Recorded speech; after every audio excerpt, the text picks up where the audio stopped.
Bonjour les enfants de papa. Je vous ai dit, papa est venu à notre secours.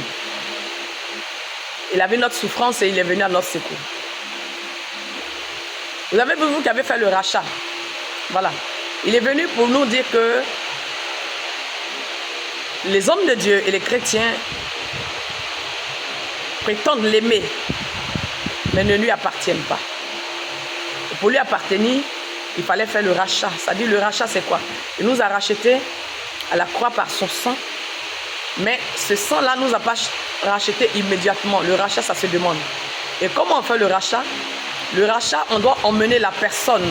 On doit emmener la personne directement devant lui. C'est en esprit. Et c'est lui-même qui fait le rachat. Alors ceux qui ont fait le rachat, et en plein de témoignages, après le rachat, les démons qui les fatiguaient là, ne viennent plus les fatiguer. Même ceux qui avaient les démons des autres qui venaient coucher avec eux, ils ont vu dans les songes que quand le démon venait, les anges les ont attrapés. Et puis ils les ont attachés. Et d'autres ont vu des compagnies de sorcellerie qui ont été désignées dans leurs rêves et qui ont été matées. Et qui sont tombés, qui ont commencé à rendre l'âme. Ces personnes-là n'ont plus prié, n'ont plus fait de prière de combat. Mais ils sont venus attraper simplement ces esprits-là pour les attacher. Pourquoi? Pour vous dire que tout ce qu'on a dit est vrai.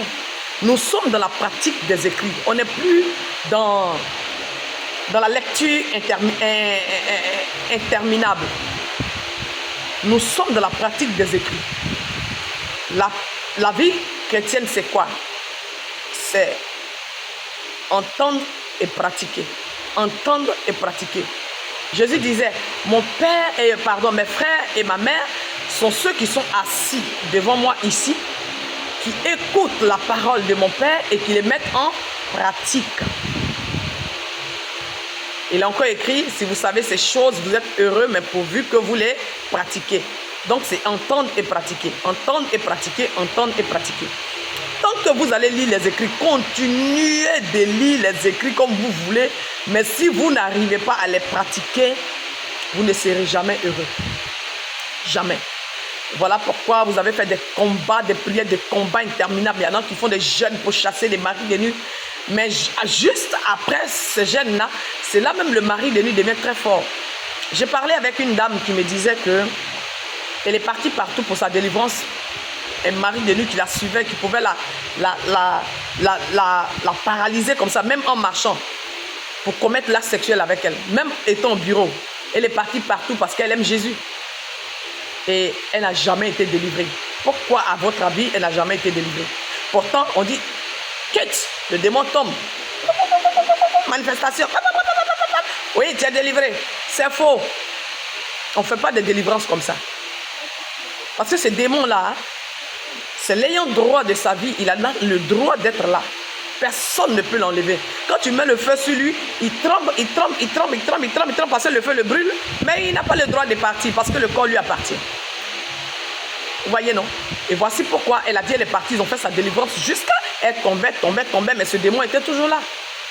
Alors les démons ne peuvent pas partir si vous leur appartenez toujours. On vous dit de faire le rachat. Et voilà les témoignages de ceux qui ont fait le rachat.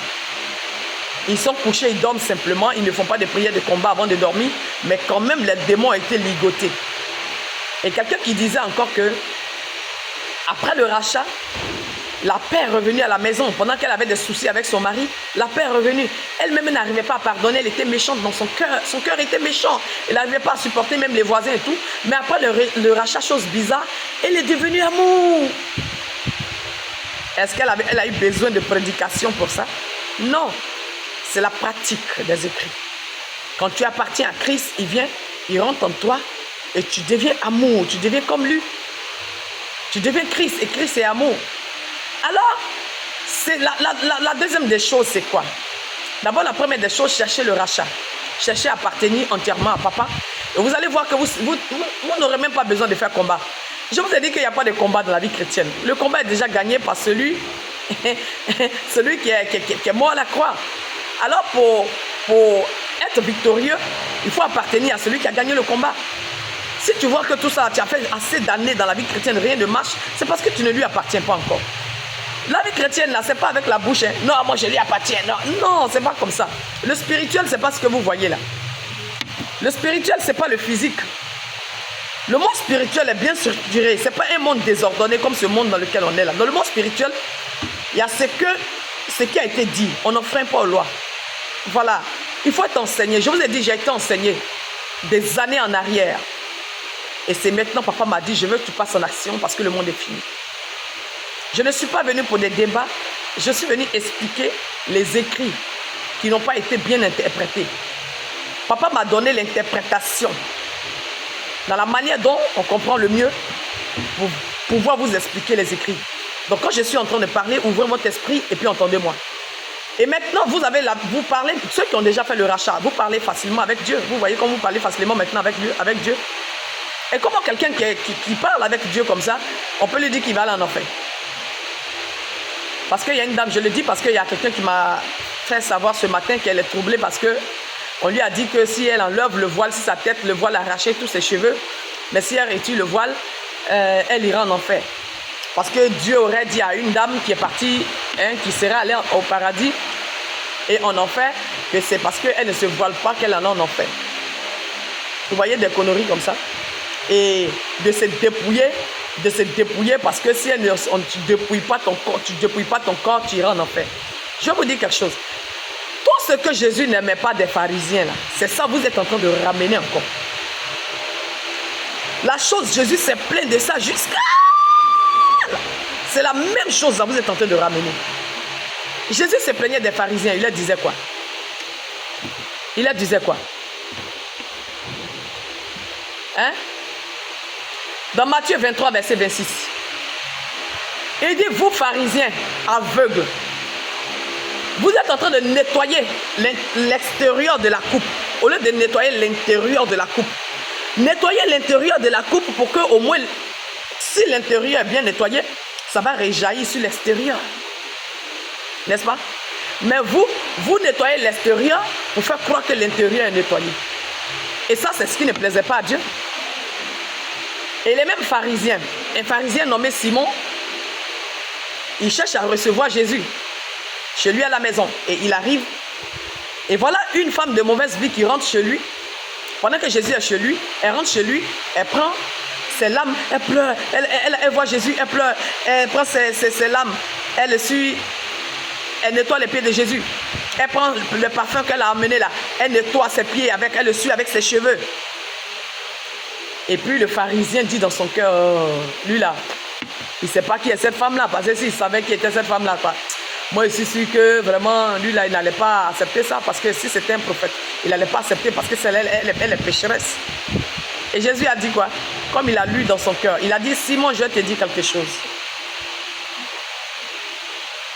Il y a deux personnes qui devaient. L'autre devait 500, je vais prendre 1000 parce que nous on est ivoiriens. L'autre devait 500 000 et l'autre devait 100 000. Et il y a un maître qui est venu, il savait que les deux là ne pouvaient pas payer, donc il leur a dit, je vous pardonne. Qui serait le plus heureux? Qui serait le plus heureux et qui serait fidèle à ce maître là? Il dit non, c'est lui qui devait beaucoup là. Il dit, ah bon? Alors, on pardonne à la personne qui a beaucoup péché. Ça dit que c'est quoi? Le grand amour là. Le grand amour, je vais te donner ça dans une version simple. Celui à qui on a beaucoup pardonné, pardonne. Mais celui à qui on n'a pas beaucoup pardonné, ne pardonne pas. Celui à qui on a beaucoup pardonné, pardonne. Mais celui à qui on n'a pas beaucoup pardonné, ne pardonne pas beaucoup. Voilà. Je parle de cela pourquoi?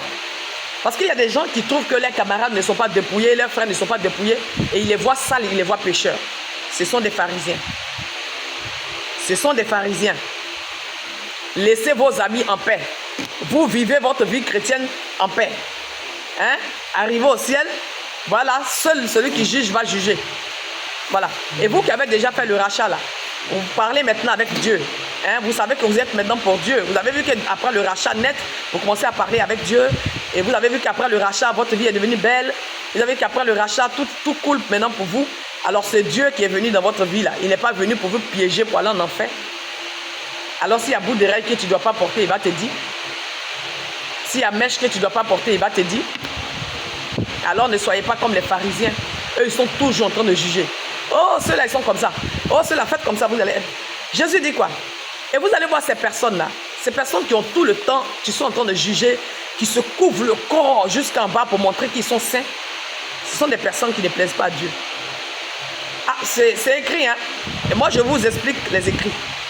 Ce sont des personnes qui ne plaisent vraiment pas à Dieu. Parce que Jésus, la seule chose qu'il veut, c'est que tu lui dises que tu es pécheur. Parce que tant que tu lui montres que tu es saint, vous êtes en palabre. Avec Jésus, une fois que tu lui montres que tu es saint, vous êtes en palabre. Il faut toujours lui montrer que tu es pécheur. Parce que lui, il est venu pour le péché. Si tu lui montres que tu es saint, c'est que lui, il est venu pour quoi alors? Voilà pourquoi il n'aimait pas tout ce qu'il disait. Il ne faisait que gronder les pharisiens. Et vous, qui êtes venus avec le dépouillement, vous êtes revenus avec la nouvelle version des pharisiens. La nouvelle version des pharisiens. Et ces personnes-là, c'est des personnes qui se trouvent saintes. Oh, une fois que tu dis que tu es saint, une fois que tu dis que comme je ne porte pas de mèche, je suis sainte, je suis sans péché, puisque je m'habille comme ça, je suis sans péché, puisque je me suis dépouillé, je suis sans péché, sache que tu as péché aux yeux de Dieu. Avec Jésus là, il ne faut pas lui montrer que tu es saint. Une fois que tu es en train de montrer que tu es saint, tu es un pharisien. Tu te comportes comme les pharisiens. Et Simon dit, mais cette femme-là, elle est de mauvaise vie, pourquoi elle le laisse le toucher? Vous allez voir, hein, les personnes qui parlent de dépouillement, là, si ces personnes-là vous disent de ne pas parler avec les autres parce qu'ils ne sont pas purs, ils sont en train de vous ramener le système des pharisiens. Oh, avec Jésus, c'est l'amour. Voici Jésus lui-même qui parle à la femme. Et Jésus qui dit à la femme de mauvaise vie, va, tes péchés te sont pardonnés. Pourquoi? Parce que malgré sa mauvaise vie, elle aime Jésus.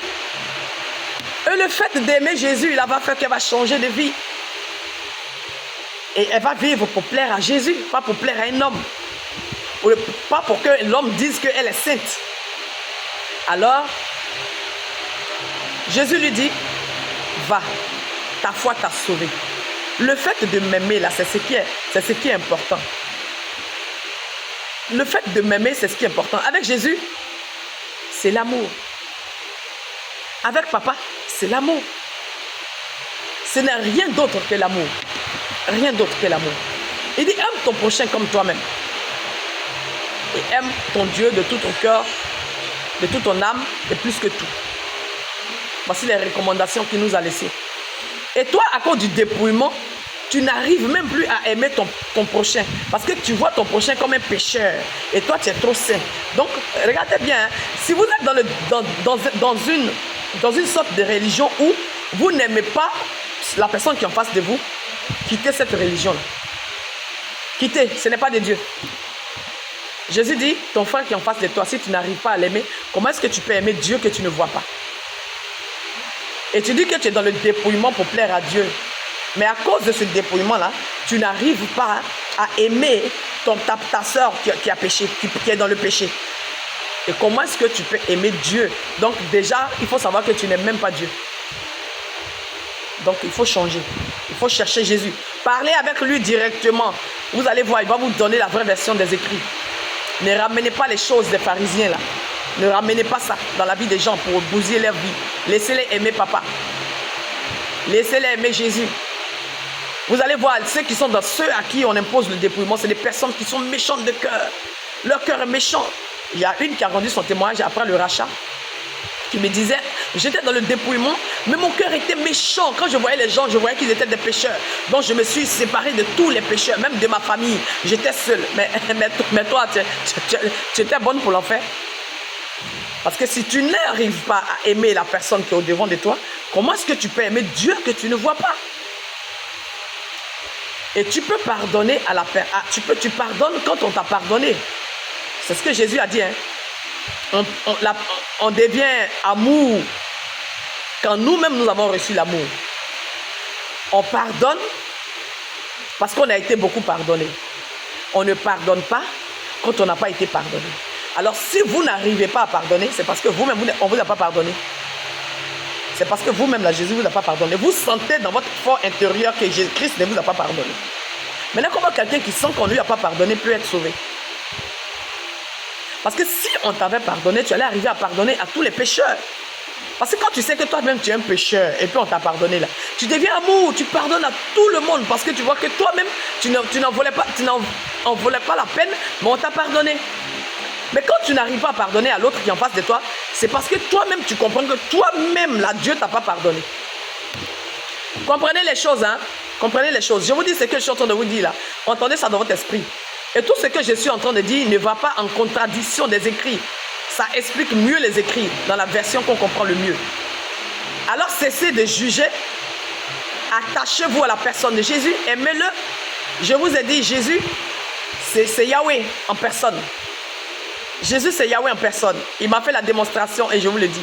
Et ici, il y a la pratique des écrits. Tous ceux que j'ai envoyés au ciel et qui ont vu Papa assis sur son trône, ils peuvent témoigner. Yahweh, c'est Jésus en personne. Yahweh, c'est un esprit, il n'a pas de corps. Il est dans le corps de Jésus. L'homme est composé de corps, âme et esprit. Et le Jésus qui est au ciel là, ce n'est pas le Jésus qui se promenait à Jérusalem. C'est le Jésus, c'est le corps glorieux de Jésus. C'est un corps immense, il est lumineux. C'est Yahweh en personne. Il a le corps, ton esprit sait que c'est Jésus, mais ce n'est pas un Jésus homme. Et il y a l'esprit qui est dans ce corps là, c'est Yahweh. L'homme est composé de corps, âme et esprit. Jésus n'a jamais eu d'esprit. C'est l'esprit de Yahweh qui est venu compléter son esprit. Et voilà pourquoi il pouvait dire, le Père est en moi et je suis dans le Père. C'est parce que c'est l'esprit du Père qui parlait en lui. C'est l'esprit du Père qui était son esprit. Voilà. Et il dit, nul ne viendra au Père sans passer par moi. Il entend de dire que, mais tu ne peux pas venir au Père sans passer par moi. Jésus, il entend de te dire quoi? Nul ne verra au Père, nul ne verra le Père sans passer par moi. Il veut dire quoi? Tu ne peux pas voir celui qu'on appelle Père là. Tu ne peux pas le voir si tu ne passes pas par moi. Tu ne peux pas le voir. Ça veut dire quoi dans la version réelle qu'il m'a expliqué? Ça veut dire quoi? C'est avec le nom de Jésus qu'on appelle Yahweh. C'est quand tu appelles Jésus que Yahweh vient. Parce que c'est Jésus, c'est le corps de Jésus qui transporte Yahweh. Yahweh est esprit, il se trouve dans le corps de Jésus. Et quand tu appelles Yahweh, quand tu appelles Jésus, c'est là, Yahweh vient. Parce que c'est Jésus qui transporte Yahweh. Nul ne verra le Père sans passer par moi. C'est ce que ça veut dire. Tu ne peux pas voir le Père sans m'appeler parce que le Père se trouve dans mon corps. C'est moi qui transporte le Père. Si tu ne m'appelles pas, le Père ne vient pas. Il y a eu la démonstration ici, une femme écancare qui priait Dieu le Créateur. Elle n'a jamais vu Dieu le Créateur. Et je lui ai dit, ok, aujourd'hui, passe par Jésus, on va faire l'expérience. Elle passe par Jésus, elle descend directement au ciel. Elle se trouve devant Dieu. On la prend, on l'envoie, elle était malade. On l'envoie directement dans une salle, dans une clinique. On la nettoie. Et on la repart, on la fait ramener. Elle revient comme ça en elle. Et elle me dit, waouh, j'ai jamais vécu cette expérience. J'ai dit, c'est comme ça. Tu as appelé Jésus, tu as vu Yahweh. Nul ne verra le Père sans passer par moi. Et nous sommes dans la pratique des écrits. Le monde est fini. Papa savait que s'il ne venait pas nous expliquer les écrits, on était foutus. Alors vivez Jésus, aimez-le. Sentez-vous à l'aise, faites les choses pour Jésus, aimez-le. Soyez amour. Aimez-vous. Aimez vos voisins. Aimez même ceux qui parlent mal de vous. Parce que si quelqu'un parle mal de quelqu'un, c'est parce que son cœur ne va pas bien. Essayez de réparer le cœur de ceux qui parlent mal de vous. Vous allez voir. Ils vont devenir amour. Ils vont changer. Quand l'amour est en toi, quand Jésus est en toi, l'amour t'habite. Alors évitez les prédications de la haine. Pardonnez, homme de Dieu. Évitez les prédications de la haine. Les prédications qui incitent à la haine. Évitez ça. Évitez ça. Parce que Jésus même est capable de gérer tout problème, toute situation. Alors, prêchez l'amour. L'amour, c'est papa. Je vous aime de l'amour de Jésus. Aimez-vous.